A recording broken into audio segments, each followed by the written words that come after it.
إن الحمد لله نحمده ونستعينه ونستغفره ونعوذ بالله من شرور أنفسنا وسيئات أعمالنا من يهده الله فلا مضل له ومن يضلل فلا هادي له وأشهد أن لا إله إلا الله وحده لا شريك له وأشهد أن نبينا محمد عبده ورسوله أدى الأمانة ونصح الأمة وجاهد في الله حق جهاد عليه الصلاة والسلام.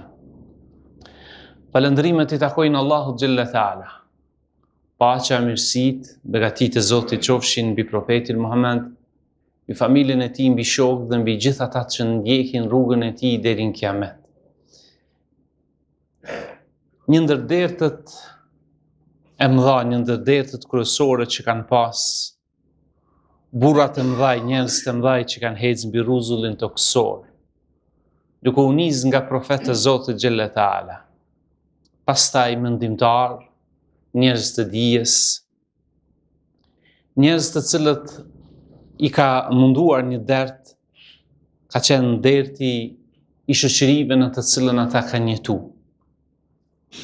Duke u nis nga profeti Nuh, të gjitha rrëfimet që Zoti I sjell deri tek profeti Muhammed sallallahu alaihi wasallam në Kur'an, do të gjesh se boshti kryesor I këtyre profetëve, derti kryesor I tyre ka qenë halli dhe derti I shoqërisë në të cilën ata kanë jetu. Qoftë ajo shoqëri e vogël apo e madhe. Këtë dert e ka pas edhe më I madhi I njerëzimit, profeti Muhammed sallallahu alaihi wasallam, ku ai pat fatin që të lindet dhe të rritet në një shoqëri që në librat e historisë njihet si shoqëri e gjahiljetit, e ignorancës. Por pejgamberi sallallahu alaihi wasallam dita e ditës duke u rrit, duke kuptuar rëndësinë se çfarë do të thotë të kontribosh dhe ta rregullosh një shoqëri, profeti sallallahu alaihi wasallam sikur kur dul në shpellën Hira, kur hypi atje lart dhe para vetes e kishte Mekën e bekume, nuk ishte thjesht vetëm një vetmim me Zotin e vet që ai e bënte para ardhes së shpalljes, por atë mundonte edhe gjendja e popullit të tij, që ishte një gjendje që përshkruhet se ishte një pyll shumë I egër, që I fortë hante të dobtin. Pastaj aftësia njerëzore nuk shfrytëzohet në hajër, por në sherr. Trimëria ishte dhunë, bujaria, shpërdorim, zgjuarësia, dinakri, ndërsa mendja shfrytëzohej për krime dhe shfrytëzohej shpeshherë për kënaqësi shtatëzore. Në atë shoqëri kishte që vërtytet, vlerat njerëzore, në atë shoqëri vlerat njerëzore ishin shu deri në atë mas, sa që nuk shihej diçka, një mundësi për njerëz të mençëm që mundet të rregullohej kjo shoqëri. Dhe pastaj pejgamberi sallallahu alaihi wasallam me shpalljen e Kur'anit, me këtë mbështetje hyjnore, filloi mi bë ndryshime të para derisa ishte në Mekë. Por ja që ambienti, faktor, ndryshimet e mëdha do thotë që duheshin të ndodhshin për me ndryshu këtë shoqëri, nuk ja jepte mundësien kush ky vend që njihej sot Mekë e bekuar, por profeti do ta mbledhte atë shoqërinë, ata që besonin në këtë kauzë të madhe se duhet të ndryshohej kjo gjendje, duhet të gjithë të lëviznin nga vendi. Do të udhtonin me një udhtim që njihet shpërngulja në Medinë, gra e burra, dhe pastaj profeti sallallahu alaihi wasallam do të gjente përkras edhe atje që ishin të etur për një shoqëri stabile, të qetë, të sigurt, për një bashkëjetesë që mund njerëzit të jetojnë. Dhe profeti sallallahu alaihi wasallam filloi ndalgadal duke I vendosur themelët e një shoqërie të shëndosh e të qetë, që ne sot që jetomi në këtë zaman, të gjithë të vegjël dhe të mëdhaj, ata që kanë përgjegjësi nga nivelet më të larta deri tek ata poshtë, mund të marrin shembull, mund të marrin këto modele që secili prej neve të kontribuojë diçka spaku për ta ndryshuar shoqërinë për së mari, sepse çdo shoqëri her pas here bie do thot në kurthe ose bie në një gjumë ku ajo shoqëri nuk i sheh gjana të cilët ka ra vet e një pjesë e madhe tyre janë të rrezikshëm sepse e rrezikojnë të ardhmen progresin e asaj shoqërie për dynja dhe për ahiret. Pejgamberi sallallahu alaihi wasallam themelet e ndërtimit të shoqërisë së parë, ai ndërtoi gjën kryesore që ishte besimi dhe vlerat e mëdha universale që i trashëgoi nga profetët e tjerë dhe doja mbillte asaj shoqërie për të treguar se njësimi i Zotit xhelal dhe besimi i Zotit është primar dhe themeli i çdo shoqërie. Ajo shoqëri që nuk beson në Zotin, ajo shoqëri ndalgadal e shkatron veten e saj siç i kishin shkatruar dhe shumë popull para nesh kur e mohuan dhe u rebeluan karshi ligjeve të Zotit mbi tokë që i ka vendosur Zoti për njerëzimin. Pra ky është themeli kryesor. Themeli i dytë që pejgamberi sallallahu alaihi wasallam, pastaj ky themeli i parë pra njëshmëria, besimi në Zot, do t'i nxjerrë këto burra që më vonë, këta do të jenë ata që do ta ndryshojnë edhe botën. Themeli i dytë është solidariteti, dashuria, përkrahja që jepet njëri tjetrit, do thot brenda një komuniteti. Pejgamberi sallallahu alaihi wasallam i tregoi asaj shoqërie se nuk mundet me mbjetu një shoqëri kur vetëm i forti e ka të drejtën.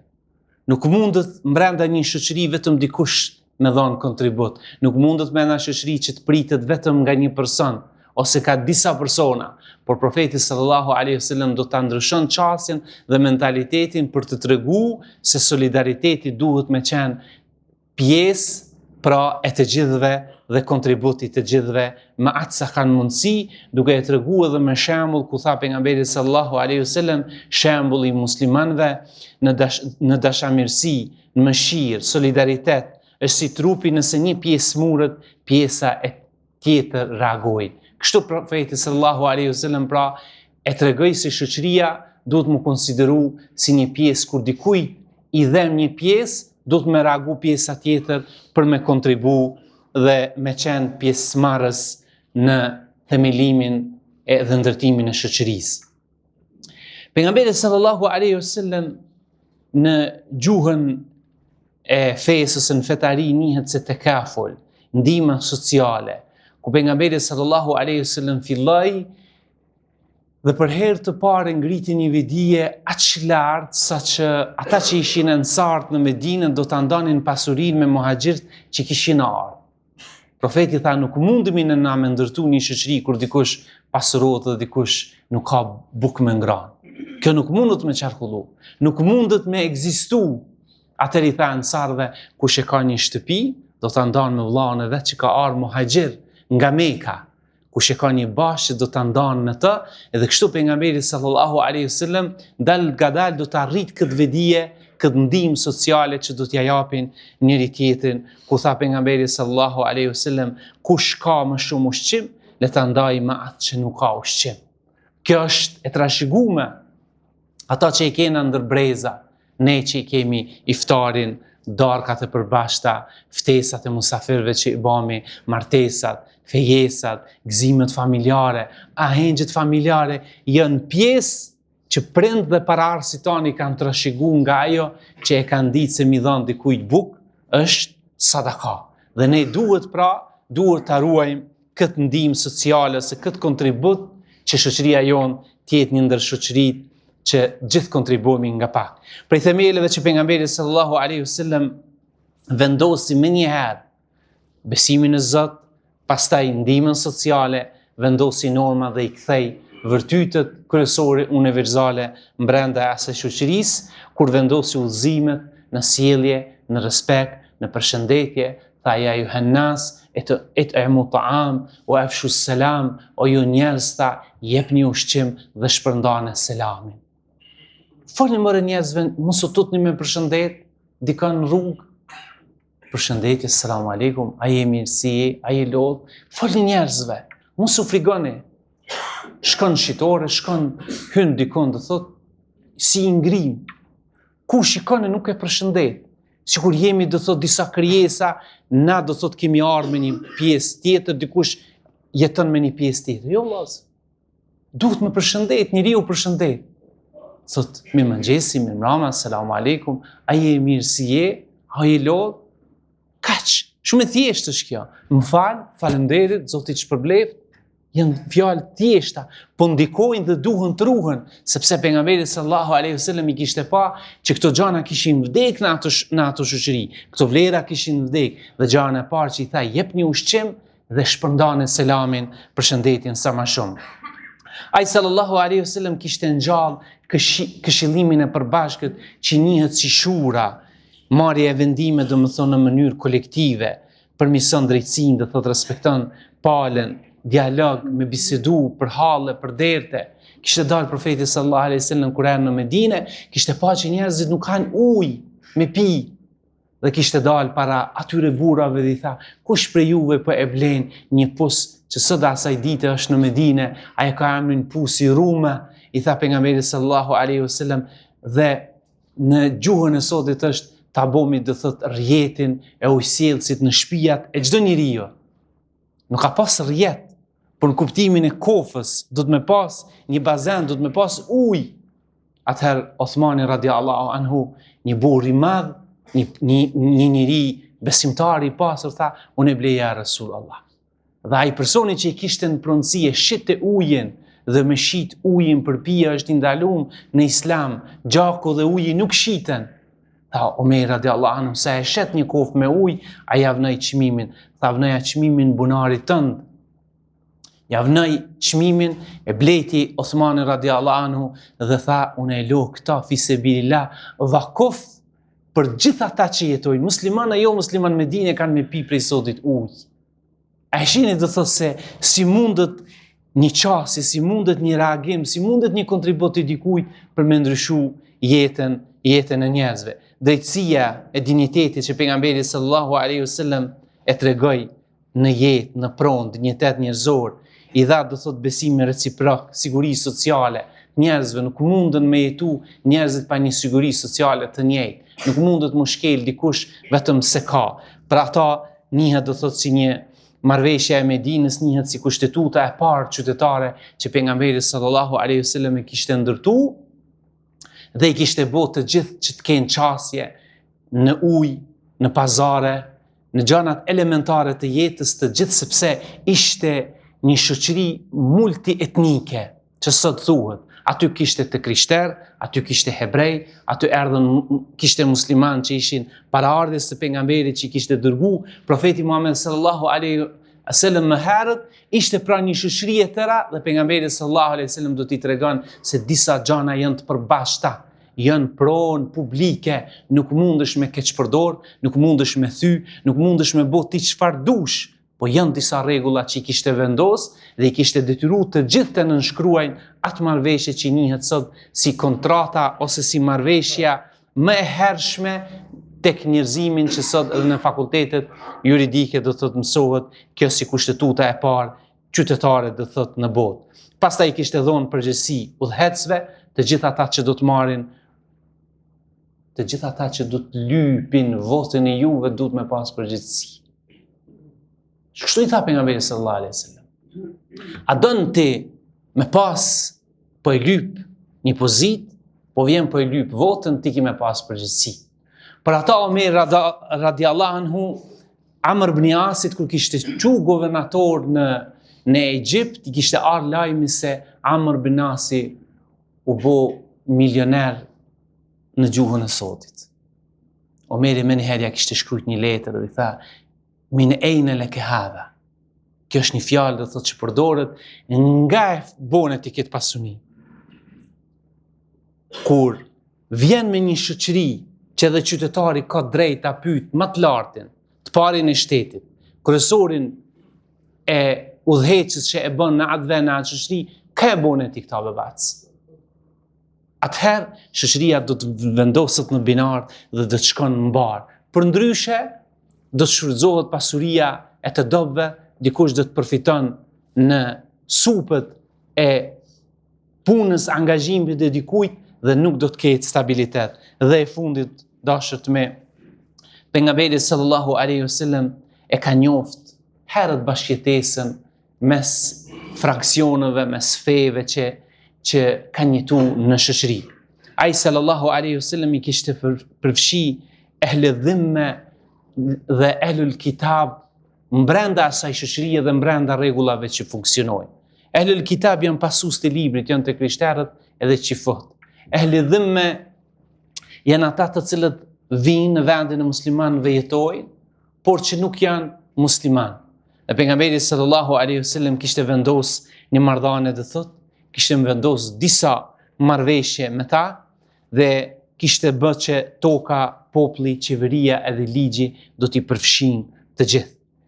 Këta falë Zotit ne i kemi trashëgu bashkëtesën dhe thot me të tjerët që jetojmë. Edhe pse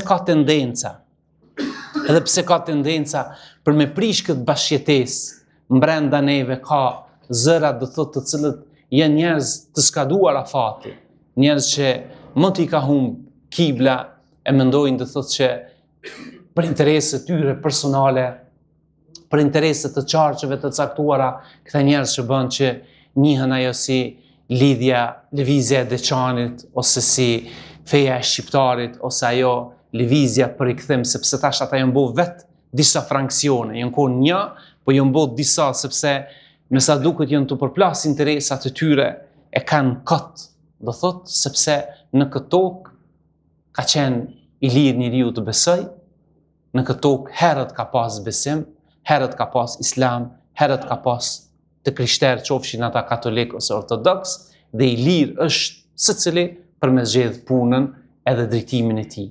Lekum dinukum wali din.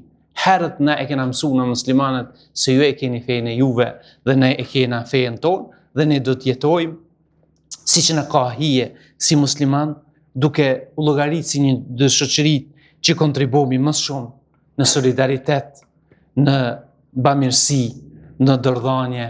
Jemi shembull, do thotë, për rajonin, ne si shoqëri, pra, që me shumicë jemi muslimanëve, na prin në projekte humanitare, në projekte të hajrit, në shumë gjana jemi ata që mundohemi të ruajmë qetësinë, sigurinë, stabilitetin, solidaritetin brenda këtij vendi.